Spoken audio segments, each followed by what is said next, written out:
Hey everyone, it's me again, and this is going to be my first actual sermon. And I want to start it off with a Bible verse, and well, actually two of them. It will be in Romans 12, verse 1 and 2. It says, "Therefore I urge you, brothers and sisters, in view of God's mercy, to offer your bodies as a living sacrifice, holy and pleasing to God. This is your true and proper worship." Verse 2 says, "Do not conform to the pattern of this world, but be transformed by the renewing of your mind.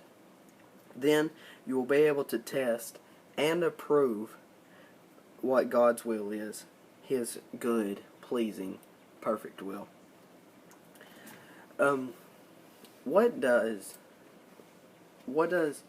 the word conformed mean to us? Or what does it mean to you and to me? Is it just a word that we quickly glance over and that we don't really pay any attention to? And how does it relate to our daily lives? We as Christians and young believers in any age need to be very, very familiar with this term or word and the concept of conformity.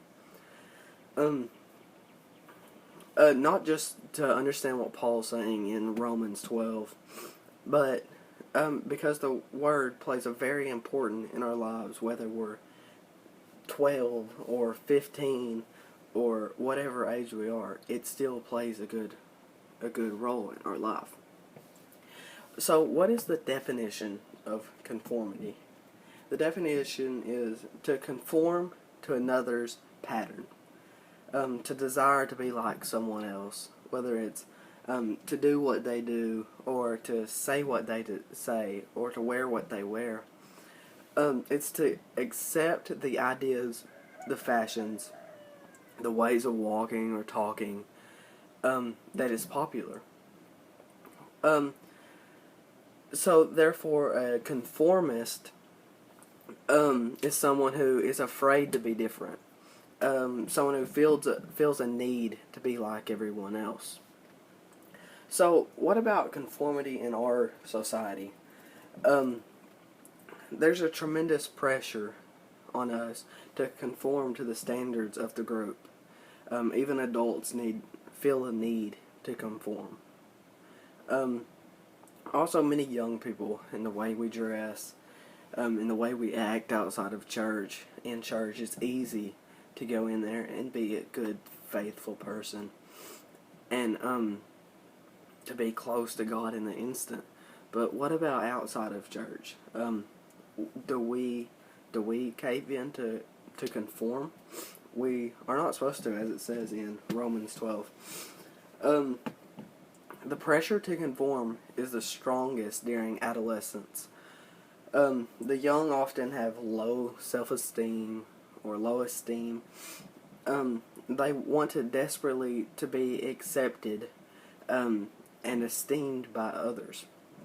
Advertisers often complicate the problem, as in trying to market and sell their products. So what's the danger in conformity?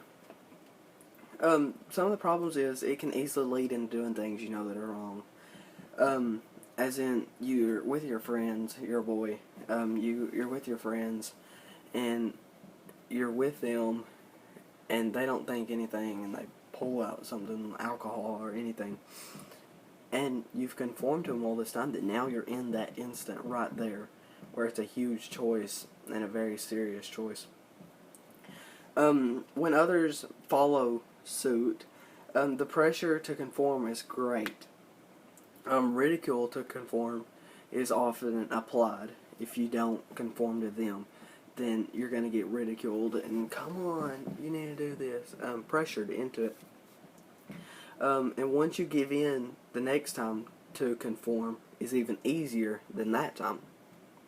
Each time you conform, it gets easier and easier and easier, until eventually you don't even realize, but you really are conforming. Um, um, Conformity to the things of this world can separate us from God. By giving in on the lust of the flesh, which is immoral, um, to by yielding to the pride of life, which is arrogance. So now we understand why Paul commands us, do not conform to this world. Because all this stuff happens in front of us. How shall we deal with the pressures of conformity? One thing is, we need to be a transformist, not a conformist. A conformist, as used here, is someone who undergoes a superficial, shallow change because of cheap imitation, letting others to do their thinking for them. Where a transformist is someone who undergoes a real change, experience a true renewal, which we as Christians need to become a Christian. So becoming a transformist addresses the reasons why many conform. A feeling of insecurity. Yet we learn that God's love loves us anyways. We're all special, as He tells us that in 1 John 3:1. Two, it's a desire to follow the crowd. Yet we learn the ultimate end of following the world in 1 John chapter 2, 15 through 17. Becoming a transformist marks the difference between Christians who are truly converted and those who are shallow imitators of true disciples.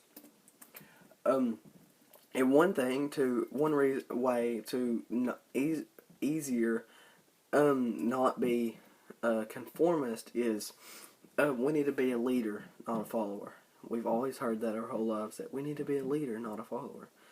A transformist is a leader. He proves to others what is good, acceptable, and perfect, which is in Romans 12:2. Present their bodies as a living and holy sacrifice, which we just read is in Romans 12:1. It says, present yourself as a living sacrifice. A leader and a transformist has the courage to say no to things that are wrong. We can stand up for what we believe instead of following in with the crowd and messing up time and time again. Everyone's going to mess up, but it's easier to not conform if you're being a transformist or a transformist who is a leader. The conformist is a simple follower, letting others do their thinking for them, the way other people wear those clothes, so they're going to wear those clothes like them, to let others lead them into harm's way. So the conclusion to this is everyone experiences the pressure to conform to the standards and practices of the world, especially the young who are so impressionable. We're easily tricked into thinking that some of this stuff is just good and it's not going to hurt us. But even those who are older are persuaded by those in positions of power or influence, whether it's a job that you have to lie to make more money and stuff like that. We need to be a true Christian and not lie to people. We need to be real and tell them the truth. So we have a choice. Either to buckle under and to be led by those destroying their own bodies, minds, and souls, or look at Jesus, the true nonconformist, and allow ourselves to be transformed to the renewing of our minds, as it said in Romans chapter 12, verse 2. If we conform, let us just conform to the image of Jesus, which is in Romans 8:29. Might take just a second. Okay. Romans 8:29 says,